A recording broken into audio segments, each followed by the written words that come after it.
Lorsqu'on parle de la CAN, on ne peut se permettre pour rien au monde de ne parler du Cameroun. Le grand géant d'Afrique participera à sa 21e phase finale de Coupe d'Afrique, une occasion de rappeler le danger qu'il représente dans cette compétition. Du nord au sud, de l'est à l'ouest, les yeux seront rivés sur les Lions indomptables qui vont en Côte d'Ivoire pour chercher la 6e étoile. Après 1984, 1988, 2000, 2002 et 2017, le Cameroun aborde cette édition avec l'histoire de son côté. Et peut-être même plus qu'on ne le pense parce que la première CAN remportée par le Cameroun fut organisée en Côte d'Ivoire. C'était en 84, une finale remportée 3-1 face au Nigeria. D'ailleurs, c'était le début d'une grande épopée. 3 finales d'affilée. L'édition suivante, une défaite au tir au but face à l'Égypte. L'édition d'après, 1-0 face au Nigeria, une victoire récidiviste. Sans une période sombre, là on pense que le Cameroun est définitivement éteint. C'est mal connaître les Lions car une autre génération viendra en force et va secouer le continent avec un doublé historique en 2000 et en 2002. Et en 2017, même lorsque les dés ne sont pas en leur faveur, les Lions surprennent comme d'habitude et nous rappellent qu'un Lion ne meurt jamais. Sans oublier la dernière Coupe d'Afrique à domicile, une 3e place remportée admirablement face au Burkina Faso à la manière Lion indomptable, un état d'esprit unique en Afrique. Donc, on pourrait en parler du Cameroun pendant des heures et des heures. Là, on s'est limité uniquement à la Coupe d'Afrique. On aurait pu parler des exploits mémorables en Coupe du Monde, Coupe des Confédérations, aux Jeux Olympiques. Ce pays a tellement d'histoire en matière de football et a fortiori, une vidéo de quelques minutes ne suffira jamais assez pour raconter toute l'histoire du Cameroun à la CAN, mais c'est suffisant pour parler des ambitions de cette grande nation pour la CAN 2024. Messieurs, dames, prenez place. 91 matchs joués, 45 victoires, 30 nuls, 16 défaites, 151 buts marqués, 90 buts encaissés, 165 points cumulés. C'est ce qu'il a fallu au Cameroun pour détenir aujourd'hui 5 Coupes d'Afrique des Nations. Personne en Afrique ne fait mieux à part l'Égypte. C'est énorme quand on regarde la moyenne pas payée en Afrique. Et avec tout cela, il est difficile de dire que le Cameroun ne compte pas aller en Côte d'Ivoire pour mettre une 6e étoile sur les cuissons. La CAN en Côte d'Ivoire est particulière pour la team Cameroun. C'est une CAN qui fait beaucoup de bruit, évidemment, lorsqu'on voit les tensions et clashs entre Ivoiriens et Camerounais sur les réseaux. En Côte d'Ivoire, il va falloir prouver, il y a beaucoup à jouer, mais comme je disais, c'est une CAN particulière parce que le Cameroun s'en va à la CAN avec un effectif 109, si on peut le dire comme ça, parce que quand on scrute la liste de Rigobertson, il y a beaucoup de jeunes joueurs qui font participer à leur première Coupe d'Afrique et à leur première compétition majeure même. Bien sûr, ils sont aussi bourrés de talent, ça va sans en parler dans la vidéo. C'est aussi bien de préciser que ce sera une CAN avec un sélectionneur local sur le banc, Rigobertson, ancien capitaine de cette sélection, qui a soulevé le trophée en 2002, qui va dans cette édition pour soulever sa 2e CAN avec le Cameroun. Il y a beaucoup à dire sur cette sélection, par exemple. Je pourrais ajouter que le Cameroun, quand ils partent en outsider, ils sont très dangereux, ça aussi il faut le dire. On se rappelle en 2017, ils ont déjoué tous les pronostics et bien évidemment, il n'y a que les clowns qui pensent que le Cameroun n'est pas favori pour cette CAN. On parle quand même du Cameroun, de Samuel Eto'o, de Roger Mila, de Patrick Mboma, de Versa Bouakar, qui lui aussi, on en parlera dans la vidéo, c'est aussi une CAN particulière pour lui, bref. Beaucoup de trucs à dire sur les enjeux du Cameroun à la CAN 2024, mais focus sur la vidéo, il sera question de présenter les ambitions du Cameroun pour cette CAN. On parlera aussi de l'effectif sélectionné par le coach et bien sûr, on insistera sur certains joueurs. On parlera du cas Onana et du cas Mugué. On fera aussi allusion à la tactique du coach et à la fin, je vous donnerai mon prono tout simplement pour la phase de groupe. Nul besoin d'ajouter qu'en tant que Camerounais, je souhaite et je vois mon pays soulever le trophée. Comme je disais tantôt, Rigobertson a convoqué pour cette édition une liste de 26 joueurs assez variés à mon goût. Il y a beaucoup de profils différents mais très intéressants pour l'animation de l'équipe. Avant de parler de l'effectif, on va parler des grands absents de la liste de Rigobertson. La première qui me touche particulièrement, c'est l'absence de Mbeumo qui est forfait pour cette CAN suite à une blessure. Quand on connaît son talent, on peut d'ores et déjà dire que c'est une grande perte pour le Cameroun. Tellement grande même que ça va sûrement pousser le sélectionneur à tout revoir sa tactique. Mbeumo était touchable sur les gauches et là on ne sait même pas qui va le remplacer. On ne sait même pas si ça va pousser le coach à délaisser le 4-3-3. Donc tellement de questions à se poser, mais on verra sans doute face à la Zambie le 9 janvier un aperçu de ce que va être l'animation du Cameroun pour cette CAN. L'autre absent de la liste, c'est Choupo-Moting. Lui alors, j'ai pas vraiment compris son absence. On va pas débattre sur les choix du coach, mais il aurait tout de même pu être un plus pour l'équipe. Retour sur la liste. La première remarque, c'est 4 gardiens de but. Onana, Epassi, Ondoa, Gapadouembou de Marseille. Jeune gardien talentueux qui n'a pas de temps de jeu, c'est dommage. Et pas si belle Coupe du Monde, mais performances mitigées, Fabrice Ondoa, un des piliers de la CAN 2017, deuxième dans la hiérarchie derrière Onana, mais peut-être premier finalement à débuter dans cette CAN lorsqu'on voit toutes les informations qui circulent autour d'Onana. D'après les médias, il y a un accord commun entre lui, le club et la FECAFOOT pour qu'il soit présent avec Man United face à Tottenham le 14 janvier, la veille du match face à la Guinée. Je n'ai pas vraiment eu de temps pour parler de cela, mais c'est très décevant pour toutes les parties impliquées. On parle quand même de la CAN et se permettre en ce qui concerne le club de faire une demande aussi farfelue pour libérer le joueur à un jour avant l'entrée de l'équipe en jeu. Pourtant, la CAN, elle aurait même déjà débuté. C'est manquer du respect au Cameroun et à cette compétition.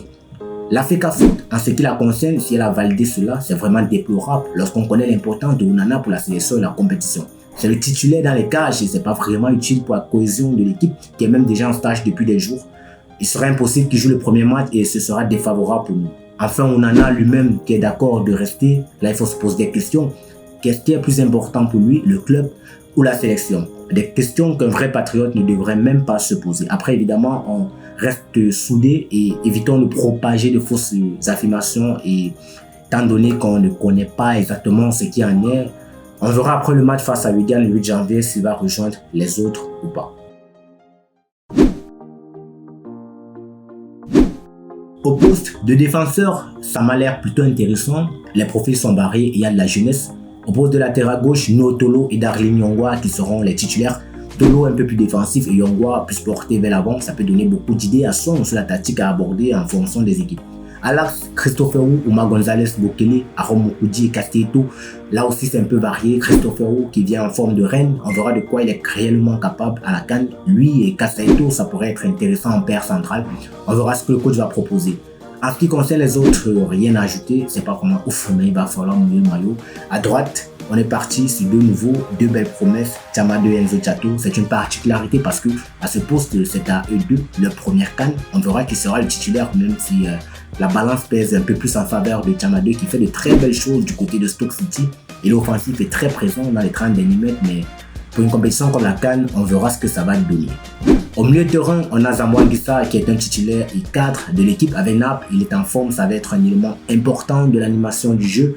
À ses côtés, Ncham, Neyou, Ben Elliott et Kemen. On ne sait pas si on va aller avec 3 milieux titulaires, mais en ce qui concerne les autres, Kemen d'abord, c'est très fort ce qu'il fait avec les Lions à chaque fois qu'il est sélectionné. On voit un amour fou pour le maillot et engagé et impliqué dans toutes les phases du jeu. Je pense qu'il sera titulaire. Ivan Neyou qui refait son apparition dans une liste. Lui aussi, il est attendu dans cette CAN. Lorsqu'on voit ses prouesses avec les Ganes en deuxième division espagnole, il a vraiment progressé, sa sélection est méritée. Olivier Cham qui alterne entre le bon et le moins bon, mais qui devra sûrement se fixer sur le bon à partir du 15 janvier. Ben Elliott, on ne présente plus. J'ai déjà fait une vidéo sur lui à la fin de la vidéo, même dans la description, vous pourrez cliquer et aller voir. C'est un joueur qui n'a pas encore eu l'occasion de prouver ses qualités avec Lyon, mais qui pourrait être intéressant avec le peu de temps de jeu que le coach lui accordera. Nathan Douala, lui aussi sélectionné, un des deux joueurs locaux appelés avec le Victoria FC. Il est très offensif et assez technique, balle au pied. C'est une bonne pioche pour dynamiser le milieu. Moi, j'aime bien. En attaque, il y a beaucoup de noms connus. Tout d'abord, le taulier Vincent Boubacar qui va participer à sa 3e Coupe d'Afrique des Nations et qui aura l'occasion d'entrer un peu plus dans l'histoire en intégrant le classement des meilleurs buteurs de la compétition. Il est à 9 buts. Il peut le faire à 10, il intègre le top 10 et à 12, il égale la légende Didier Drogba et monte à la 4e place.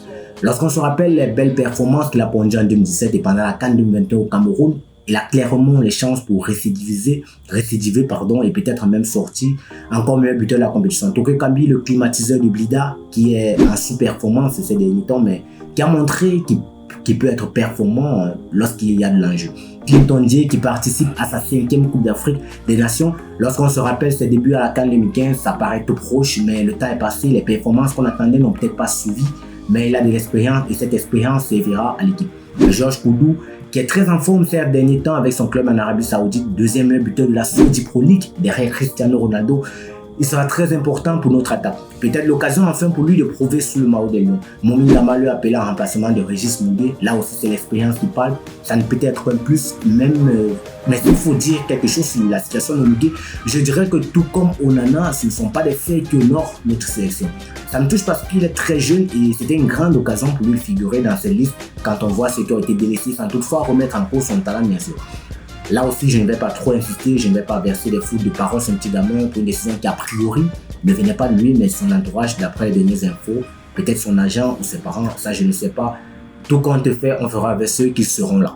Enfin, il y a les deux nouveaux, Franck Magri et Faris Moumbagna. Faris, lui, j'ai déjà fait une vidéo sur lui pour présenter ses qualités.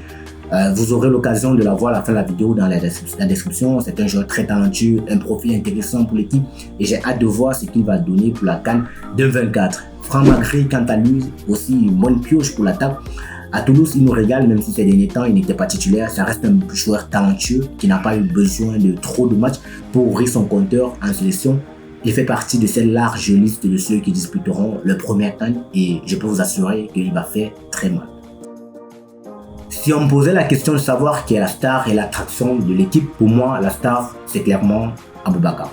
Avec le Cameroun, il a beaucoup de références. 2017 et son but historique en finale face à l'Égypte. 2021 et son entrée en jeu. Tony Truant face au Burkina Faso dans le match pour la 3e place. 2022 et son but irrespectueux face au Brésil. Il y en a beaucoup. Tout le Cameroun compte sur lui pour mener l'équipe. Et concernant l'attraction, j'hésite un peu entre Faris et Elliott, mais je dirais Faris parce qu'il a plus de visibilité. Il est très attendu aussi selon moi par rapport à Ben Elliott, surtout pour un poste comme l'attaque où les Camerounais n'attendent que des buts. Finalement, c'est une très bonne liste avec la jeunesse et je suis certain qu'il y a de quoi faire une bonne animation.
En parlant de groupe, le Cameroun a eu la chance ou la malchance, et je ne sais pas, de tomber dans le groupe de la mort. À première vue, le plus gros adversaire, c'est le Sénégal, mais l'affrontement se fera à la 2e journée, raison de plus pour faire une bonne entrée en jeu face à la Guinée pour ne pas être entre la vie et la mort face au Sénégal. Le dernier affrontement entre les deux lions remonte en octobre dernier. Le Sénégal avait pris le dessus 1-0, mais il y avait beaucoup d'absents des deux côtés, surtout côté Cameroun. Après, ça reste un match amical, ça va être une toute autre chose à la CAN, où le Cameroun, on le sait, a toujours un autre visage. D'ailleurs, historiquement parlant, le Cameroun a toujours pris le dessus sur le Sénégal et très largement, même si on reste en compétition majeure. Et je pense qu'ils ont toutes les armes pour faire tomber les lions de la Teranga. On se rappelle en 2017, ça s'est joué au mental et c'est une des grandes forces du Cameroun. Et je pense qu'avec une bonne entrée en jeu, le Cameroun prendra le dessus psychologiquement et mentalement face au Sénégal. À défaut, un match nul, mais je ne suis pas trop sûr que le Sénégal emportera. Bien sûr, on ne néglige pas la Gambie. D'ailleurs, la dernière journée, selon moi, sera très cruciale dans ce groupe. Je vois même beaucoup de matchs nuls à l'horizon dans cette groupe. mais je suis certain qu'il y aura 3 pays qualifiés dans le groupe, et étant donné que les troisièmes ne sont pas délaissés, sûrement même le meilleur troisième des phases de groupe sortira de cette poule. La Guinée, on n'en a pas beaucoup insisté, mais le Cameroun devra faire très attention en entrée de jeu. Guirassy, ça ne rigole pas. Naby Keita, on le sait aussi. Ils ont quand même de bons joueurs qui peuvent mettre en danger les 2 favoris du groupe, et finalement, je pense que pour l'intérêt de chaque équipe, pour la survie même de chaque équipe, le premier et le dernier match seront plus que cruciaux. Cela sans même mentionner le résultat du match Sénégal-Cameroun qui va tout autant décider du sort du groupe. Le meilleur résultat sera une victoire pour le Cameroun pour se rassurer, quel que soit le score du match face à la Guinée. Mais le match nul est plus dans l'air, même si selon moi le Cameroun a un avantage psychologique qui est très important d'ailleurs à la CAN quand on sait qu'il y a des équipes qui arrivent au dernier carré juste à cause du mental. Pour cet aspect, et tenant en compte l'effet de l'histoire et le fait qu'il n'y a pas trop d'écart côté niveau footballistique entre les deux, j'entrevois ce classement pour le groupe. Cameroun premier, Sénégal deuxième, Guinée troisième et Gambie quatrième, avec bien sûr une Guinée qui selon moi va se qualifier pour les huitièmes en tant que figurant dans les 4 meilleurs troisièmes. Je sais que ça va faire débat, c'est la raison pour laquelle les commentaires sont ouverts. Pour tous vos avis, non seulement sur les miens, mais aussi les vôtres. Surtout, soyons courtois, nous pouvons discuter dans la paix et c'est le plus important. Voilà les gars, c'est la fin de la vidéo. J'espère que vous avez aimé. J'attends le petit pouce bleu si c'est le cas. Et n'oubliez pas de vous abonner, d'autres vidéos similaires arrivent. On n'a pas assez de temps pour présenter toutes les équipes, mais il y aura quelques-unes encore. Restez scotchés, portez-vous bien et à très bientôt.